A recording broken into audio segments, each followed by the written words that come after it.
Perdona, pots sortir del mig? És que estem intentant gravar. Gràcies. Vinga, comencem.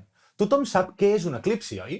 Sí, el fenomen astronòmic on els cossos celestes es tapen entre si i generen ombres. I llavors ens hem de posar unes ulleres estranyes per no fer-nos mal als ulls si el volem veure. Bé, el cas és que aquest terme també l'utilitzem de manera metafòrica per referir-nos al fet que una persona prengui el protagonisme a una altra. Doncs avui, a Supercampus, us explicaré la història d'un eclipsi molt intrigant.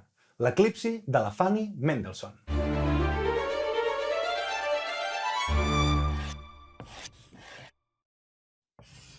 Fanny Mendelssohn va néixer en el si d'una família jueva, culta, intel·lectual i adinerada. Quan era una nena, el seu pare es va adonar que tenia molt bones aptituds per a la música i la va enviar a ella i al seu germà petit, Fèlix, a estudiar piano. Els instructors de la Fanny van detectar de seguida el seu talent. Fins i tot deien que havia nascut amb els dits de Bach.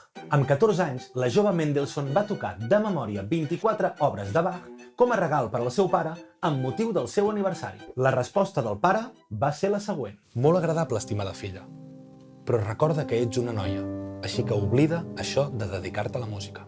Posem-nos en context. Això passa a Alemanya a principis del segle XIX. Estem en plena revolució industrial. El món ha canviat molt en poc temps. S'ha omplert de xemeneies fumejant, fàbriques enormes, molts obrers explotats sortint de les fàbriques i molts petits artesans preocupats perquè hi ha màquines enormes que fan la mateixa feina que fan ells, però molt més ràpid. La família Mendelssohn remenava molts calés, per tant creien que la Fanny no necessitava treballar.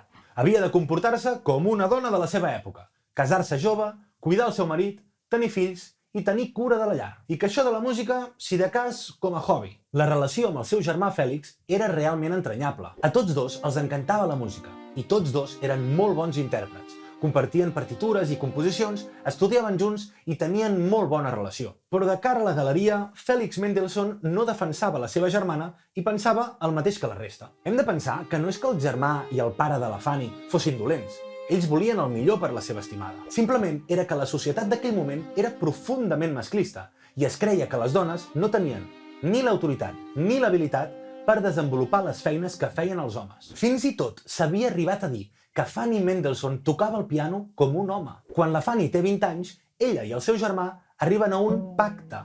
La Fanny podrà publicar les seves composicions, però sempre sota el nom del seu germà, Fèlix Mendelssohn. Amb 25 anys s'anima a fer el seu primer concert. Es veu que el dia de l'actuació ho va passar molt malament. Es va posar molt nerviosa i sentia que el públic la jutjava constantment. Us ha passat mai? Us heu sentit mai així? Com podeu veure, l'eclipsi era total. En un moment donat, la reina d'Alemanya contacta amb Fèlix per una obra que li agrada molt. Una obra composta per la seva germana. Durant tota la seva etapa adulta, s'ajunta amb altres dones dedicades a la música. De mica en mica, va agafant confiança en el seu talent, fins que, amb 41 anys, decideix publicar la seva primera obra firmada amb el seu nom. Bé, amb el seu nom i el cognom del seu marit. Prepareu-vos, perquè ara arriba el drama. Un any després d'animar-se a publicar, mentre assajava una de les obres del seu germà, pateix una hemorràgia cerebral i mor. El seu germà li dedica una obra, el quartet de cordes número 6 en fa menor, i 6 mesos després també pateix una hemorràgia cerebral i mor. I alerta amb la dada, Fanny Mendelssohn va publicar 466 obres, però la gran majoria les va firmar amb el nom del seu germà. El seu talent va patir un eclipsi total provocat pel masclisme. Us proposo que us poseu les ulleres i aneu a escoltar les seves magnífiques obres.